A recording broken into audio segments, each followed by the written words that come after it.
Epistel Markus 1 ayat 14-20, Evangelium Yunus 3 ayat 1-10, dengan tema kemurahan Allah yang menyelamatkan. Shalom bagi kita semua, selamat hari Minggu dan selamat memasuki minggu ketiga setelah Epifanias, dengan tema kemurahan Allah yang menyelamatkan. Marilah kita meminta pertolongan Roh Kudus untuk menuntun kita dalam melaksanakan ibadah ini. Untuk memasuki ibadah, marilah kita bersaat teduh sejenak. Kita bernyanyi dari pelengkap Kidung Jemaat nomor 27 ayat 1, 2, dan 5. Nyanyikanlah nyanyian baru. Nyanyikanlah nyanyian baru bagi Allah pencipta cakrawala. Merdeka sosok. Nyanyikanlah nyanyian baru bagi Allah pencipta cakrawala. Segala serafim kerubim pujilah Dia, besarkanlah namanya. Bersorak-sorai bagi Rajamu, bersorak-sorai bagi Rajamu. Di dalam nama Allah Bapa dan Anaknya Tuhan Yesus Kristus dan Roh Kudus. Amin. Allah itu bagi kita tempat perlindungan dan kekuatan, sebagai penolong dalam kesesakan sangat terbukti. Sebab itu kita tidak akan takut, sekalipun bumi berubah, sekalipun gunung-gunung goncang di dalam laut. Haleluya. Haleluya. Haleluya. Haleluya.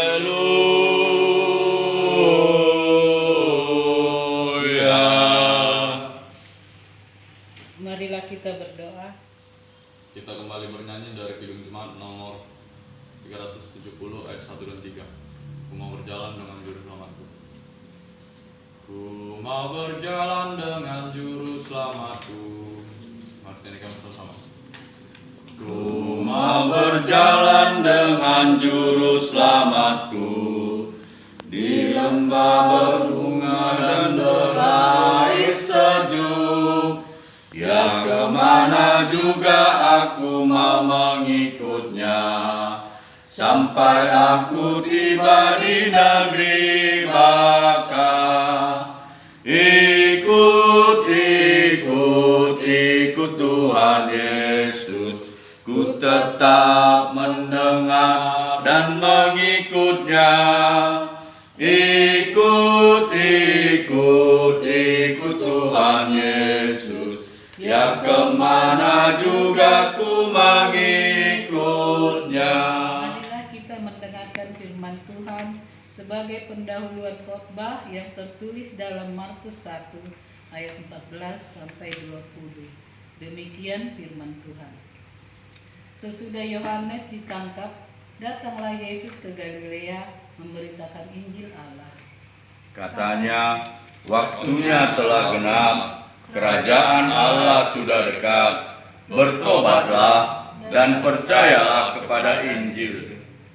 Ketika Yesus sedang berjalan menyusur danau Galilea, ia melihat Simon dan Andreas, saudara Simon. Mereka sedang menebarkan jala di danau, sebab mereka penjala ikan. Yesus berkata kepada mereka, "Mari, ikutlah aku, dan kamu akan kujadikan penjala manusia." Lalu mereka pun segera meninggalkan jalannya dan mengikuti Dia. Dan setelah Yesus meneruskan perjalanannya sedikit lagi, dilihatnya Yakobus, anak Zebedeus, dan Yohanes, saudaranya, sedang membereskan jalan di dalam perahu. Yesus segera memanggil mereka, dan mereka meninggalkan ayahnya Zebedeus di dalam perahu bersama orang-orang upahannya, lalu mengikut Dia. Demikianlah pembacaan firman Tuhan. Mari kita bernyanyi dari Kidung Jemaat nomor 426 ayat 1 dan 4. Kita harus membawa berita. Kita harus membawa berita. Mari kita bersama. Kita harus membawa berita pada dunia dalam gelap tentang kebenaran dan kasih dan damai yang menetap dan damai yang menetap karena gelap jadi remang pagi dan remang jadi siang terang. Kuasa Kristus kan nyatalah, ramani dan cemerlang. Firman Tuhan diambil dari Yunus 3 ayat 1-10. Pertobatan Niniwe. Datanglah firman Tuhan kepada Yunus untuk kedua kalinya. Demikian. Bangunlah, pergilah ke Niniwe, kota yang besar itu, dan sampaikanlah kepadanya seruan yang kufirmankan kepadamu. Bersiaplah Yunus, lalu pergi ke Niniwe sesuai dengan firman Allah. Niniwe adalah sebuah kota yang mengagumkan besarnya, 3 hari perjalanan luasnya. Mulailah Yunus masuk ke dalam kota itu sehari perjalanan jauhnya, lalu berseru, 40 hari lagi maka Niniwe akan ditunggangbalikan. Orang Niniwe percaya kepada Allah, lalu mereka mengumumkan puasa dan mereka, baik orang dewasa maupun anak-anak, mengenakan kain kabung. Setelah sampai kabar itu kepada raja kota Niniwe, turunlah ia dari singgasananya, ditanggalkannya jubahnya, diselubungkannya kain kabung, lalu duduklah ia di abu. Lalu atas perintah raja dan para pembesarnya, orang memakmurkan dan mengatakan di Niniwe demikian. Manusia dan ternak, lembu sapi dan kambing domba tidak boleh makan apa-apa, tidak boleh makan rumput dan tidak boleh minum air. Haruslah semuanya manusia dan ternak berselubung kain kabung dan berseru dengan keras kepada Allah, serta haruslah masing-masing berbalik dari tingkah lakunya yang jahat dan dari kekerasan yang dilakukannya. Siapa tahu mungkin Allah akan berbalik dan menyesal serta berpaling dari murkanya yang bernyala-nyala itu, sehingga kita tidak binasa. Seketika Allah melihat perbuatan mereka itu, yakni bagaimana mereka berbalik dari tingkah lakunya yang jahat. Maka menyesallah Allah karena malapetaka yang telah dirancangkannya terhadap mereka, dan ia pun tidak jadi melakukannya. Amin. Shalom dan salam sehat buat kita semuanya, Bapak Ibu, saudara-saudari yang terkasih di dalam Kristus Yesus. Kisah Yunus yang tertulis dalam Alkitab yang hanya terdiri dari 4 pasal dan 2,5 halaman, namun cukup menarik dan luar biasa karena kisah Yunus sangat relevan dicerminkan di sepanjang zaman untuk menguji dan melihat sampai di mana kesetiaan kita kepada Tuhan. Kisah ini melibatkan seluruh lapisan, mulai dari penguasa, pemerintah negeri, tokoh masyarakat dewasa, dan anak-anak, dan terlebih para hamba Tuhan, nabi, rasul, pendeta, sintua, dan semua rohaniawan dan pejabat gereja, dan juga segala makhluk yang hal ini mau memperlihatkan kepada kita bahwa segala sesuatu harus takluk dan menyembah kepada Tuhan.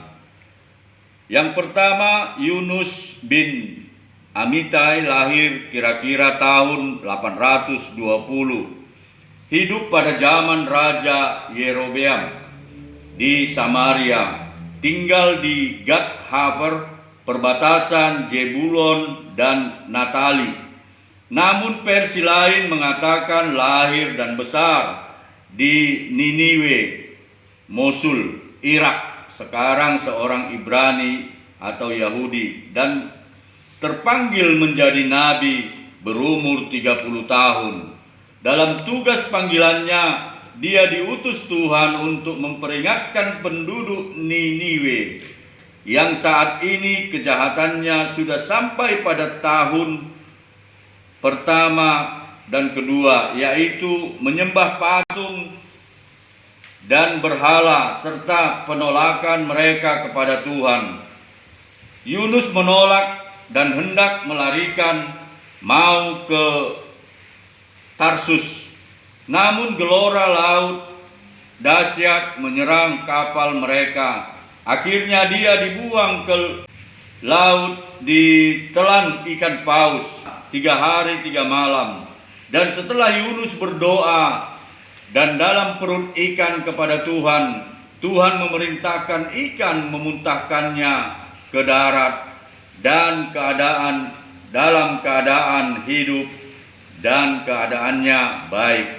2. Nats khotbah hari ini memberi pencerahan kepada kita tentang ayat 1 dan 2 tentang hamba abdi Tuhan. Pendeta atau pelayan lainnya melihat sikap dan perilaku Yunus seharusnya tidak layak lagi dipakai atau diutus Tuhan, tetapi tidak. Otoritas pemanggilan dan pengutusan adalah hak Allah sendiri. Hamba yang bertobat sangat dikasihi Allah, dan Allah akan tetap mengutusnya. Ayat 3 dan 4, tugas seorang hamba tidak mudah. Seorang hamba, Matius 10 ayat 16, aku mengutus kamu seperti domba di tengah-tengah serigala. Dan Matius 10 ayat 38, barang siapa tidak memikul salibnya dan mengikut aku, ia tidak layak bagiku. Panggilan kepada hamba Tuhan bukan hanya sekedar panggilan, tetapi merupakan tugas pengorbanan. Kita harus sanggup menyuarakan kebenaran walau berat. Yunus dengan tegas mengelilingi kota Niniwe yang besar tanpa takut, menyerukan hukuman Tuhan yang segera 40 hari lagi akan datang, atau dalam catatan lain ditandai dengan awan yang sangat merah menutupi negeri Nineveh sebagai pertanda kemarahan Tuhan. Panggilan pertobatan untuk umat harus menjadi suara kenabian dalam setiap kehidupannya, sekalipun itu berat. Ayat 5 sampai dengan 8, firman Tuhan bukan sekedar untuk diperdengarkan atau didengar. Firman adalah hidup dan kehidupan. Di sini setiap umat Tuhan yang membaca, mendengar firman Tuhan harus merespon dengan sungguh-sungguh dan tidak ada pengecualian. Termasuk segala makhluk harus dilibatkan untuk melakukan firman Tuhan. Berbahagialah orang yang mendengarkan firman Allah, yang menghayati serta melaksanakannya. Hidup berkenan kepada Tuhan adalah hidup menjadi pelaku-pelaku firman-Nya. Ayat 9, Martin Luther dalam teologianya menekankan tentang solo gratia, semuanya hanya anugerah Tuhan. Demikianlah juga dalam doa Bapa kami, kita berdoa, jadilah kehendak-Mu. Kita adalah orang berdosa. Pendeta Dr. Andar Lumban Towing berkata, hanya dosa-dosa yang kita perbuat, kita tidak punya kekuatan dan kemampuan untuk melepaskan diri dari hukuman. Kita tidak layak di hadapannya. Oleh karena itu, tidak salah jika pendeta Profesor Dr. Sultan M. Hutagalung berkata, semuanya hanya karena kasih-Nya. Apapun yang kita mohonkan adalah tergantung kepada pengasihan-Nya. Namun firman dalam Lukas 11 ayat 9, Tuhan Yesus berkata, mintalah, maka akan diberikan kepadamu. Carilah, maka kamu akan mendapat. Dan ketuklah, maka pintu akan dibukakan bagimu. Hiduplah tetap dalam pengharapan, dan hanya dari Allah lah pengharapan kita. Ayat 10, Tuhan itu pengasih dan penyayang. Dia Maha Pengampun. Dia adalah Allah yang murah hati, tidak diciptakan bukan untuk dihukum. Kita diciptakan bukan untuk dihukum, tetapi untuk beroleh rahmat-Nya. Kemurahan Tuhan akan diberikan kepada setiap orang yang datang dan bertobat dari dosa kejahatan. Bapak, Ibu, Saudara terkasih dalam Kristus Yesus, 10 bulan kita dan dunia menghadapi pandemi COVID-19 yang sungguh sangat mengerikan. Dan bahkan belakangan ini, walau dunia sudah berjuang, tapi wabah ini membuat dunia semakin mencekam. Manusia semakin banyak berjatuhan, ekonomi dan semuanya terpuruk. Hidup menuju ke arah ketidakpastian. Kita bertanya, ada apa? Mengapa? Kita tidak menghakimi, tapi sudah saatnya dunia dan segala isinya tobat total, memperbaiki hidup, meninggalkan dosa, kejahatan, dan perilaku yang menjijikkan Tuhan. Ya, siapa tahu, tapi ya saya katakan, Tuhan dalam kemurahan-Nya akan menyelamatkan kita. Ya, bertobatlah, Tuhan sungguh mengasihimu. Amin. Kita bernyanyi dari Kidung Pujian Kawal Harapan. Bukan dengan kekuatanku. Artikan bersama. Bukan dengan kekuatanku ku dapat jalani hidupku, tanpa Tuhan yang di sampingku, ku tak mampu sendiri. Engkaulah kuatku yang menopangku. Ku pandang wajah-Mu dan berseru, pertolonganku datang dari-Mu. Peganglah tanganku, jangan lepaskan. Kaulah harapan dalam hidupku. Ayat persembahan diambil dari Mazmur 119 ayat 17-18. Aku akan mempersembahkan korban syukur kepadamu dan akan menyerukan nama Tuhan. Akan membayar nazarku kepada Tuhan di depan seluruh umat-Nya. Amin.